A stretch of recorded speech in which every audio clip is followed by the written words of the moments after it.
Hi friends, welcome to our channel.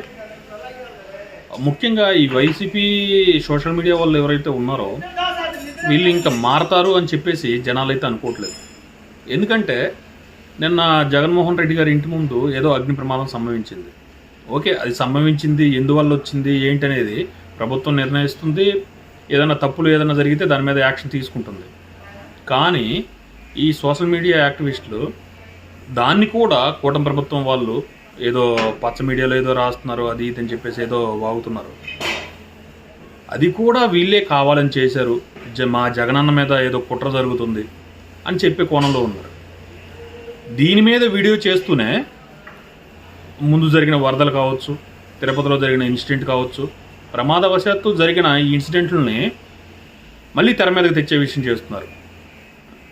అవి మళ్ళీ తెర మీదకి తెచ్చేసి ఏదో ఈ ప్రభుత్వం మీద బురద చల్లేద్దాం అని చెప్పేసి ప్రజలకి ఏదో విధంగా ఈ ప్రభుత్వం మీద అంటే వ్యతిరేకత తీసుకొచ్చే విధంగా చెప్దాం అని చెప్పేసి ఏదో ప్రయత్నిస్తున్నారు. కానీ ఒకటే ఆలోచించండి, ఎవరు ఎంత చెప్పినా ప్రజలకి నిజాలు ఏంటనేది క్లియర్గా అర్థమవుతుంది. ఎంత చేసినా ఏం చెప్పినా కానీ ఇంతకుముందు గత 5 సంవత్సరాల్లో జరిగిన నష్టం అయితే పూడ్చలేనిది. మీరు ఇప్పటికైనా కానీ ప్రజల పక్షాన మాట్లాడండి. ఏదన్నా తప్పు ఉంటే ఏదైనా మాట్లాడండి.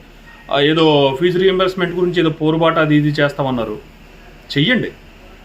ఎప్పుడు ఈ ప్రభుత్వం నిజంగా అటువంటి పని చేయనప్పుడు, అటువంటిప్పుడు చేస్తే దాన్ని ఎవరు కూడా తప్పు పట్టరు.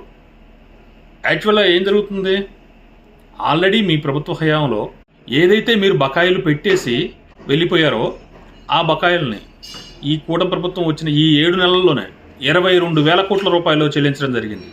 అది చెప్పండి, ఒరే బాబు మేము ఏ అయితే బకాయిలు పెట్టామో అవి చెల్లించారు, తర్వాత ఇవి కూడా మెల్లమెల్లగా తీరుస్తారు, ప్రభుత్వం మీద భారం ఉంది అని చెప్పేసి చెప్పండి. ప్రజలు అప్పటికైనా మీరు వీళ్ళు కొంచెం నిజాలు చెప్తున్నారు అని చెప్పేసి మీ మీద కొంచెం ఆలోచిస్తారేమో. అంతేగాని ఏదో ఆకతాయిలు చేసిందా, ప్రమాదవశాత్తు జరిగిందా, ఇటువంటివి జరిగినప్పుడు దాన్ని కూడా ఈ ప్రభుత్వం మీద నెట్టేద్దాము అని చెప్పేసి మీరు చేసే కుట్ల ప్రయత్నం ఏదైతే ఉందో దాన్ని ఎవరు నమ్మరు. ఇప్పటికైనా కొంచెం మారండి. మారి ప్రజలకు ఏమన్నా ఉపయోగపడే విషయాలు ఏమన్నా ఉంటే చెప్పండి.